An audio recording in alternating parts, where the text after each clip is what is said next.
Start. Hello students, respiration and circulation या लेसनमध्ये आपण ट्रान्सपोर्ट ऑफ कार्बन डायऑक्साईड हा जो पॉईंट स्टडी करतोय, सो तो पॉईंट आपला सुरू आहे. त्याच्यामध्ये काल मी तुम्हाला सांगितलं there are 3 main ways for the transport of carbon dioxide.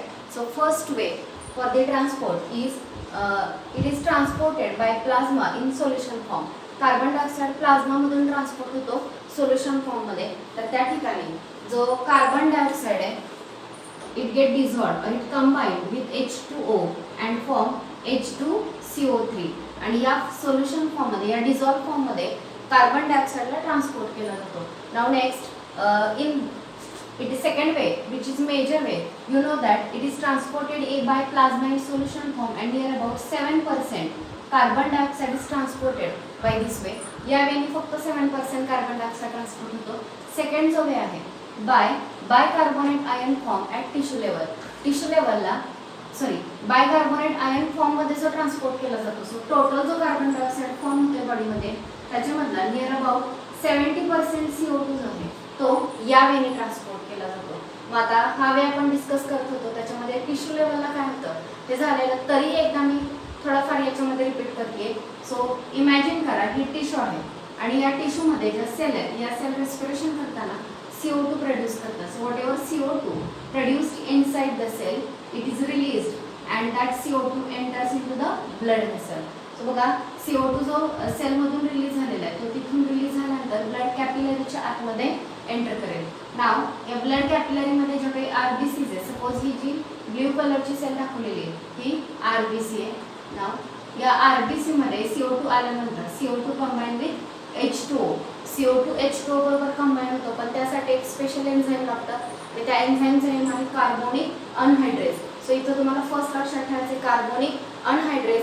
Second हे लक्षात ठेवायचे की carbonic anhydrase it is present inside the RBC. Carbonic anhydrase ते RBCच्या आतमध्ये प्रेझेंट असतं आणि प्लाझ्मामध्ये म्हणजे बाहेरच्या प्लाझ्मामध्ये जास्त कार्बोनिक अनहायड्रेज नाहीये. हा मुद्दा. दुसरा मुद्दा, कार्बोनिक अनहायड्रेजच्या ऍक्टिव्हिटीसाठी झिंक या कॅटलिस्टची गरज आहे. हा एक मुद्दा लक्षात ठेवा. So in presence of carbonic anhydrase carbon dioxide combine with H2O and form H2CO3 that is carbonic acid. Carbonic acid जे ते फॉर्म केलं जातं. Now this carbonic acid dissociate. Carbonic acid dissociate होतं फर्दर आणि डिसोसिएट होऊन HCO3- plus H+ हे ion जे ते RBCच्या आतमध्ये फॉर्म होतात. जेव्हा HCO3- आणि H+ हे आयन फॉर्म होतात तेव्हा त्या ठिकाणी आयोनिक इम्बॅलन्स RBCच्या आतमध्ये क्रिएट होतो. हा जो आयोनिक इम्बॅलन्स आहे, या इम्बॅलन्समुळे आतमधला HCO3- जो RBCच्या आतमध्ये आहे तो सेलच्या बाहेर पाठवला जातो आणि त्याच्या बदल्यात Cl- आयन जो प्लाझ्मामध्ये बाहेर आहे तो RBCच्या आतमध्ये एंटर करतो. आणि या फिनॉमिननला आपण नेम दिलं होतं chloride shift or it is also called as Hamburger's phenomenon. So need लक्षात ठेवा what is Hamburg's phenomenon. So when HCO3 and H+ ions are formed, due to this HCO3- ionic balance of RBCs get disturbed or it get changed. So to balance that, HCO3- from RBCs come out and enters into the blood and Cl- ion from the blood enters into the RBCs. So this is called as chloride shift. याला chloride shift असं म्हटलं जातं or it is also called as Hamburger's phenomenon. Now HCO3चं balance केलं हे आपण बघितलं. आता हा जो HCO3- बाहेर आलेला आहे RBC मधून बाहेर प्लाझ्मामध्ये जातो त्याचं फर्दर काय होतं. So this HCO3- combine with either HCO3- combine with either Na+ और K+. याच्याबरोबर तो ब्लड मध्ये कंबाईन होतो आणि कंबाईन होऊन NaHCO3 और KHCO3 यासारखे कंपाऊंड्स आहेत ते त्या ब्लड मध्ये तयार केले जातात आणि ब्लडचा pH जो आहे तो मेंटेन होतो. सो मुलांनो नीट लक्षात ठेवा, CO2 कुठून रिलीज झाला टिश्यूमधून तो कुठे एंटर झाला RBCs मध्ये. RBC मध्ये CO2 आणि वॉटर कंबाईन होऊन तयार झाले carbonic acid in presence of carbonic anhydrase. Carbonic acid break होऊन HCO3- आणि H+ हे आयन जे ते फॉर्म झाले. त्यानंतर नेक्स्ट बघा, हे जे HCO3- आहे याचं इम्बॅलन्स होतं RBCs मध्ये. सो HCO3- RBCच्या बाहेर आणि बदल्यात Cl- आतमध्ये एंटर करतो. आणि याला आपण क्लोराईड शिफ्ट असं नेम दिलं. जो HCO3 मायनस ब्लड मध्ये आलेला आहे तो HCO3 minus it combine with Na+ और K+, त्याच्याबरोबर कंबाईन होऊन NaHCO3 या ठिकाणी तयार होतो आणि याच्यामुळे ब्लडचा जो pH आहे तो pH मेंटेन केला जातो. सो HCO3 चं काय झालं आपण बघितलं. राहिला H+. हा जो H+ आहे हा H+ या HbO2 बरोबर म्हणजे ऑक्सी हिमोग्लोबिन ऑक्सिजन कॅरी करून टिश्यू पर्यंत आणलेला आहे. तर या ऑक्सी हिमोग्लोबिन बरोबर H+ जो आहे तो कंबाईन होतो. जेव्हा H+ HbO2 बरोबर कंबाईन होईल त्यावेळी रिड्यूस म्हणजे याच्याबरोबर H+ gain of hydrogen ion it is nothing but it is reduction. So reduction होतं आणि याच्यामधला ऑक्सिजन जो आहे तो रिलीज केला जातो. HbO2 मधला O2 जो आहे तो रिलीज होतो आणि हा O2 तिथून सेलच्या आतमध्ये रिलीज केला जातो आणि Hb ही H रिसीव्ह केल्यामुळे गेन केल्यामुळे तो रिड्यूस होतो. हे लक्षात ठेवा. हिमोग्लोबिन रिड्यूस झाला आणि त्याच्यामधला ऑक्सिजन रिलीज झाला. टिश्यू लेवलला आणि ऑक्सिजन सेलच्या आतमध्ये एंटर करेल. आता जर हा H+ तसाच राहिला असता तर त्याच्यामुळे ब्लडचा pH चेंज झाला असता किंवा ऍसिडिक झाला असता. सो इथं बफरिंगचं काम केलं हिमोग्लोबिननी तो H+ गेन केल्यामुळे ब्लडचा pH जो आहे तो चेंज होत नाही. So this happen at tissue level. So आपण शिकतोय ट्रान्सपोर्ट ऑफ CO2 आणि त्याच्यामधला हा सेकंड वे आहे bicarbonate ion form.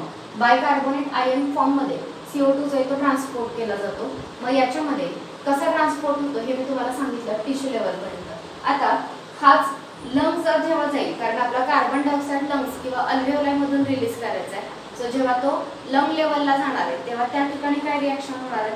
So next आपण बघतोय at lung level. So lung लेवलला बघा. At lung level partial pressure of CO2 is low. CO2 चं पार्शियल प्रेशर जे आहे ते लो आहे. लो पार्शियल प्रेशर असल्यामुळे काय होतं बघा. सपोज दिस इज RBCs मध्ये H+ आयन आणि बायकार्बोनेट आयन जे ते रिकंबाईन होतात. Partial pressure of O2 is high. Okay. So या ठिकाणी Hb आणि H+ तुम्हाला माहिती आहे मगाशी H+ जो आहे टिश्यू लेवलला तो कोणाबरोबर कंबाईन झाला हिमोग्लोबिन बरोबर. पण आता तेच RBC जेव्हा लंग लेवलला येणार आहे त्यावेळी ऑक्सिजनचं पार्शियल प्रेशर कसं आहे हाय आणि हाय पार्शियल प्रेशरमुळे हा जो H+ आहे तो इथून रिलीज होतो आणि या Hb ला आता ऑक्सिजन बाइंड होतो. ओके. सो H+ रिलीज झाला. अजून एक गोष्ट त्या ठिकाणी CO2 चं पार्शियल प्रेशर लो आहे. तर या दोन गोष्टींमुळे काय होतं बघा HCO3 मायनस आणि H+ जे हे दोन्ही पुन्हा रिकंबाईन होतात. सो बघा HCO3 minus plus H+. HCO3 minus कुठून येणार आहे तुम्हाला माहिती आहे ब्लड मध्ये HCO3 मायनस Na+ बरोबर कंबाईन होऊन काय तयार केलंय NaHCO3. मग तेच लंग लेवलला NaHCO3 ब्रेक होऊन पुन्हा काय रिलीज केलं जाईल HCO3 मायनस प्लस H+ हे दोन्ही कंबाईन होतात आणि यांच्यापासून तयार केला जातो H2CO3 कार्बोनिक ऍसिड फॉर्म होतो आणि त्यानंतर हे जे कार्बोनिक ऍसिड आहे ते फर्दर ब्रेक होणार आहे आणि CO2 आणि वॉटर या दोन गोष्टींमध्ये तुमचा कार्बन डायऑक्साईड जो आहे तो या ठिकाणी पुन्हा रिलीज केला जातो. सो बघा ही रिॲक्शन सुद्धा कॅरी आउट करण्यासाठी कार्बोनिक अनहायड्रेज हा जो एन्झाईम आहे तो या ठिकाणी रोल प्ले करतो. सो बघा लंग लेवलला काय झालं partial pressure of CO2 is low and partial pressure of O2 is high. या कंडिशनमुळे HCO3 मायनस आणि H+ जे टिश्यू लेवलला फॉर्म झालेले ते या ठिकाणी पुन्हा काय झाले लंग लेवलला ते पुन्हा रिकंबाईन झाले.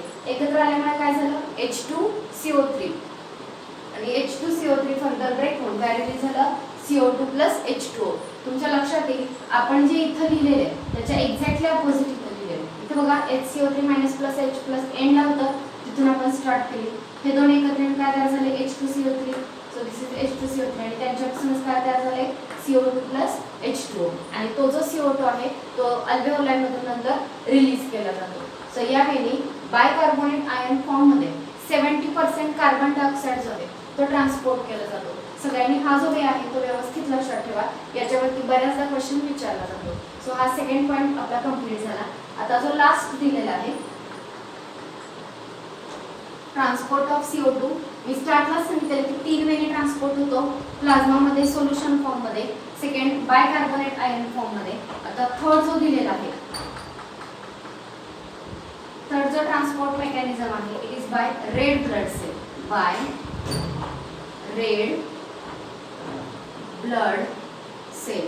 सो रेड ब्लड सेल आहेत त्या सुद्धा कार्बन डायऑक्साईड ट्रान्सपोर्ट करण्याचं काम करतात आणि नियर अबाउट 23% कार्बन डायऑक्साईड जो आहे तो यावेळी ट्रान्सपोर्ट केला जातो. सो तुम्हाला माहिती आहे सगळ्यात पहिल्यांदा 7% कार्बन डायऑक्साईड सोल्युशन फॉर्म मध्ये जातो. 70% carbon dioxide bicarbonate ion form मध्ये ट्रान्सपोर्ट केला जातो. Remaining 23% carbon dioxide red blood cell carry करतात. आता मुद्दा हा आहे की हा सुद्धा रेड ब्लड सेल मधूनच गेला बायकार्बोनेट आयन. मग आता पुन्हा रेड ब्लड सेल काय दिलेलं आहे. सो इथं थोडीशी वेगळी मेथड आहे ट्रान्सपोर्ट करण्याची. याच्यामध्ये काय होतं बघा, CO2 bind with amino group of haemoglobin. CO2 जो आहे तो हिमोग्लोबिनच्या अमिनो ग्रुप बरोबर बाइंड होतो आणि जेव्हा CO2 आणि हिमोग्लोबिन इथे लिहिते Hb आणि CO2 जेव्हा एकमेकांशी बाइंड होतात तेव्हा हा जो कॉम्प्लेक्स तयार होतो याला म्हटलं जातं कार्बामिनो हिमोग्लोबिन.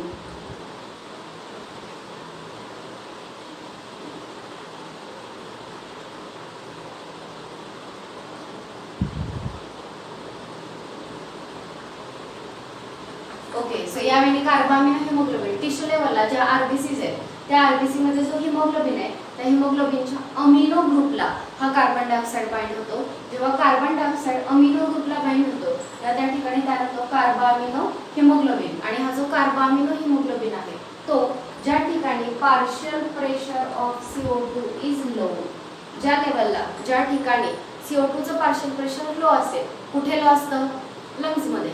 लंग्स मध्ये CO2 चं पार्शियल प्रेशर लो असतं आणि ऑक्सिजनचं पार्शियल प्रेशर हाय असतं. सो CO2 चं पार्शियल प्रेशर लो असेल त्या ठिकाणी हा कार्बामिनो हिमोग्लोबिन कॉम्प्लेक्स होतो, ब्रेक होतो. म्हणजे HbCO2 हा कॉम्प्लेक्स ब्रेक होईल आणि याच्यामधून Hb रिलीज होईल तर CO2 जो आहे तो रिलीज केला जाईल. सो हा जो वे सांगितला हा थर्ड आणि लास्ट वे होता CO2 ट्रान्सपोर्टचा. सो पुन्हा एकदा बघा, आपण जो मेकॅनिझम ऑफ रेस्पिरेशन शिकतो याच्यामध्ये मी 4 स्टेप सांगितलेल्या, breathing, internal respiration, external respiration and cellular respiration. So त्यातला फर्स्ट जो पॉईंट होता ब्रीदिंग, त्यात आपण इन्स्पिरेशन एक्सपिरेशन शिकलो. इंटरनल रेस्पिरेशन मध्ये अल्व्हेओलायमधून ब्लडमध्ये आणि ब्लडमधून अल्व्हेओलायमध्ये गॅसेस कसे एक्सचेंज होतात ते बघितलं. आणि इंटरनल रेस्पिरेशन मध्ये ट्रान्सपोर्ट ऑफ CO2 आणि ट्रान्सपोर्ट ऑफ O2 कसं होतं हे बघितलं. O2चा ट्रान्सपोर्ट मी 2 वेळी सांगितलेला. त्यातला पहिला वे होता तो म्हणजे इनडिझॉल्व्ड फॉर्म आणि त्याच्यामध्ये फक्त 3% ऑक्सिजन डिझॉल्व्ड फॉर्म मध्ये जातो आणि near about 97% oxygen haemoglobin carry करतो. आणि त्या ठिकाणी एक आपण कर्व शिकलो तो ऑक्सिजन डिसोसिएशन कर्व. आणि हिमोग्लोबिन आणि ऑक्सिजन कधी बाइंड होणार आणि कधी ब्रेक होणार हे कोणत्या फॅक्टरवरती डिपेंड करतं हेही तुम्हाला मी त्या पॉईंटमध्ये सांगितलं. कार्बन डायऑक्साईडचा ट्रान्सपोर्ट जस्ट आपण कंप्लीट केला. 3 वेज आहेत. एक, प्लाझ्मामध्ये तो सोल्युशन फॉर्ममध्ये जातो, जवळपास तयार झालेल्या CO2 मधला 7% कार्बन डायऑक्साईड यावेळी जातो. सेकंड, बायकार्बोनेट आयन फॉर्ममध्ये जातो आणि जवळपास 70% कार्बन डायऑक्साईड यावेळी ट्रान्सपोर्ट केला जातो. आणि रेड ब्लड सेलमध्ये हिमोग्लोबिनला बाइंड होऊन कार्बन डायऑक्साईड, सो हिमोग्लोबिनला फक्त ऑक्सिजन बाइंड होतं असं नाही तर त्याला CO2 सुद्धा बाइंड होतो. इव्हन तुम्ही कार्बन मोनॉक्साईड पॉइझनिंग सुद्धा शिकलेलं आहे. सो यावेळी या 3 वेजनी कार्बन डायऑक्साईडचा ट्रान्सपोर्ट जो आहे तो या ठिकाणी केला जातो. सो इथं आपला हा पॉईंट संपलेला आहे. आणि इंटरनल रेस्पिरेशन ही इथं आपलं संपते याच पॉईंट बरोबर. इंटरनल रेस्पिरेशन नंतर लास्ट आहे ते म्हणजे 4th step cellular respiration. So आपण तो बघतोय सेल्युलर रेस्पिरेशन काय असतं आणि कसं केलं जातं.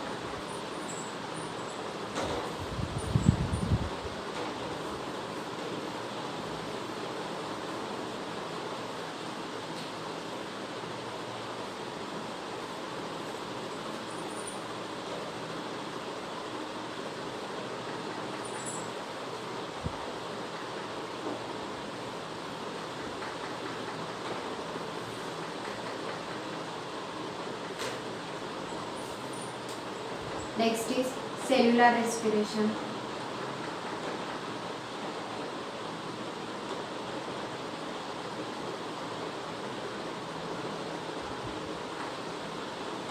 रेस्पिरेशन मेकॅनिझम मध्ये ही लास्ट 4th स्टेप आहे. आता सेल्युलर रेस्पिरेशन मध्ये काय केलेलं आहे बघा. First, it is last step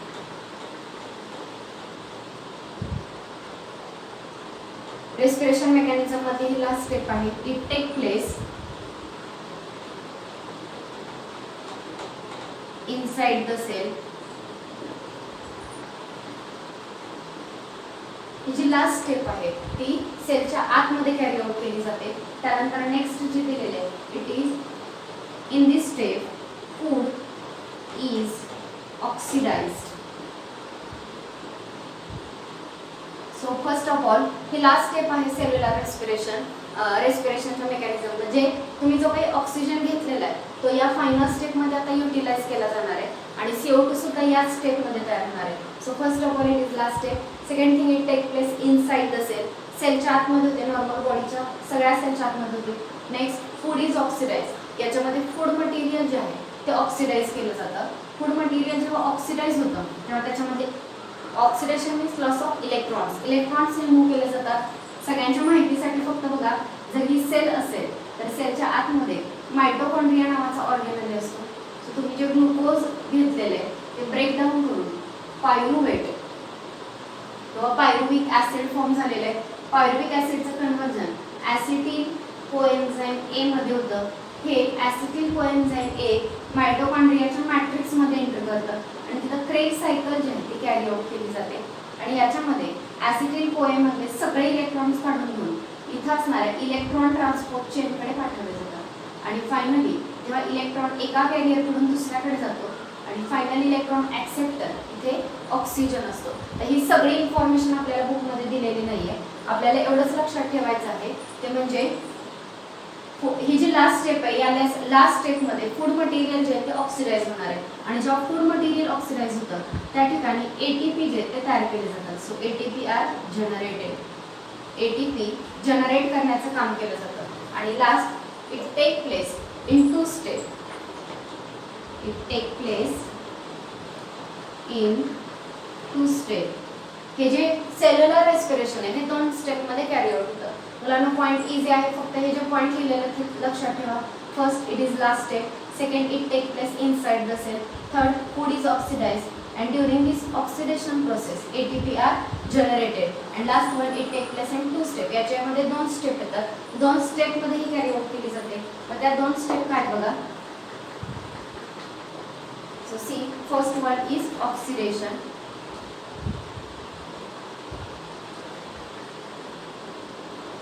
So in oxidation, breaking down of complex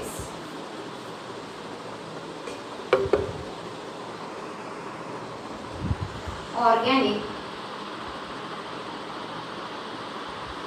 food into simple inorganic molecule.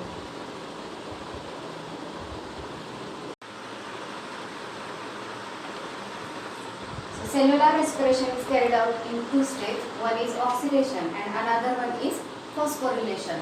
So what happens in oxidation? See, in oxidation, breaking down of complex organic food into simple inorganic molecule.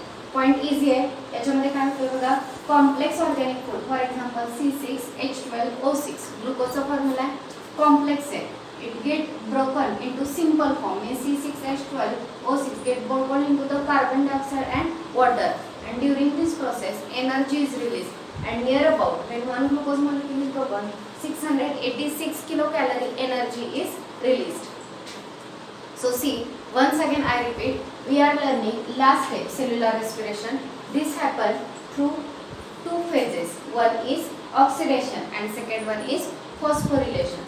So during oxidation, complex organic food is broken into simple inorganic molecule, and during this process what is released? Energy is released, and about 686 kilocalorie energy is released. Now second step. In second step there is phosphorylation. So what happens in phosphorylation? Trapping of heat energy. So whatever heat energy released during first phase, that is during oxidation, how much energy is released? 686 kilocalorie. So that heat energy it is trapped. That energy is trapped in high energy bond of ATP. So in adenosine triphosphate, whatever bonds of phosphodized bond, there are bonds of phosphate. So that bonds are very high energy bond, and during formation of those bond, this energy is trapped, and this ATP is used as energy currency to carry out various activities of the body. So this is about phosphorylation. I repeat once again. In phosphorylation मध्ये काय होते बघा, trapping of heat energy.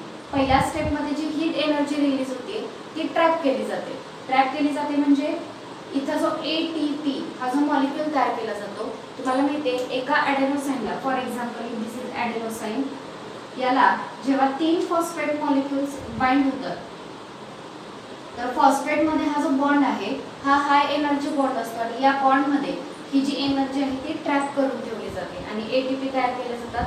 आणि आता तुम्हाला सगळ्यांना माहिती आहे ATP is the energy currency of our cell. आपल्या बॉडीची एनर्जी करन्सी आहे. आपल्या बॉडीमधल्या वेगवेगळ्या प्रोसेसेस, वेगवेगळ्या ॲक्टिव्हिटीज कॅरी आउट करण्यासाठी आपण ही ATP ची एनर्जी यूज करतो.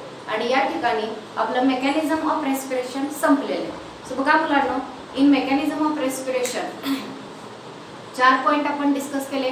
पहिला होता ब्रीदिंग, दुसरा पॉइंट तुम्हाला सांगितला एक्सटर्नल रेस्पिरेशन, तिसरा इंटरनल रेस्पिरेशन, आणि चौथा सेल्युलर रेस्पिरेशन. तर तुम्ही जर NCERT बघाल तर या ठिकाणी शेवटचा जो कार्बन डायऑक्साईडचा ट्रान्सपोर्ट आहे तिथंच तो पॉइंट कंप्लीट झालेला आहे. सेल्युलर रेस्पिरेशन त्या ठिकाणी जास्त दिलेलं नाहीये. तर तुम्ही त्याच्यामध्ये चेक करू शकता. कार्बन डायऑक्साईडचा ट्रान्सपोर्ट एकदा तुम्ही NCERT मधून रीड करा. सिंपल दिलेलं त्यांनी, CO2 combined with H2 in presence of carbonic anhydrase that and get converted into carbonic acid, that is H2CO3. Further H2CO3 is broken into HCO3 minus plus H plus, आणि त्यावेळी transport त्यांनी दिलेला आहे. So जे मी तुम्हाला carbon डायऑक्साईडचा transport इथे सांगितला हा डिटेल होता. NCERT मध्ये त्यातला फक्त एकच पॉईंट डिटेल दिलेला आहे. सो तो सगळ्यांनी व्यवस्थित बघायचा आहे. सो तो पॉईंट आपला झालेला आहे इथपर्यंत. नंतर नेक्स्ट आता आपण मेकॅनिझम नंतर सेकंड जो पॉईंट आपण शिकणार आहोत तो रेग्युलेशन ऑफ रेस्पिरेशन. रेस्पिरेशनचं रेग्युलेशन कसं केलं जातं हे आपण पाहणार आहे. सो सगळ्यात महत्त्वाची गोष्ट, regulation of respiration is dual. It is in dual control. 2 गोष्टी रेस्पिरेशन रेग्युलेट करत असतात. One is nervous control and another one is chemical control. So ते रेग्युलेशन कसं केलं जातं हे आपण नेक्स्ट शिकणार. Regulation of breathing is the next point in respiration and circulation. हा पॉईंट सगळ्यांनी व्यवस्थित लक्ष देऊन समजून घ्या, कारण रेग्युलेशनमध्ये ब्रेनचे कोणते पार्ट कसं रेग्युलेट करतात हे तुम्हाला व्यवस्थित समजून घ्यायचं आहे, जे NCERT आणि स्टेट बोर्ड दोन्हीमध्ये आपल्याला बघायचं आहे. सो बघा, normally in adult human being जो नॉर्मल ब्रीदिंग किंवा रेस्पिरेशन करतो, नॉर्मल रेस्पिरेशनचा रेट असतो 12 टाइम्स पर मिनिट. एका मिनिटाला आपण 12 टाइम्स ब्रीथ करतो. एक ब्रीथ म्हणजे सगळ्यांनी लक्षात ठेवा, एक इन्स्पिरेशन आणि एक एक्सपिरेशन, याला आपण एक ब्रीथ म्हणतो. आणि असं टोटल 12 ब्रीदिंग जे ते 1 मिनिट्समध्ये होत असतात. म्हणजे जर न्यूबॉर्न बेबी असेल तर त्याचा ब्रीदिंगचा जो रेट आहे तो 44 टाइम्स पर मिनिट. एका मिनिटाला 44 टाइम्स जे ते ब्रीदिंग केलं जातं. Next respiration, it is regulated or it is control by 2 ways. Respiration 2 वेनी रेग्युलेट केलं जातं. त्याच्या रेग्युलेशनचे 2 वेज आहेत. One is nervous control and another one is chemical control. So nervous control means brain and neuron are going to involve, and in chemical control some chemicals are going to involve. See, next in normal breathing. In normal breathing it is a involuntary process. So जेव्हा relaxed state मध्ये तुम्ही breathing करताय, involuntary process आहे. तिथं ठरवून किंवा decision घेऊन breathing केलं जात नाही. Involuntarily ते breathing process carry out होत असते.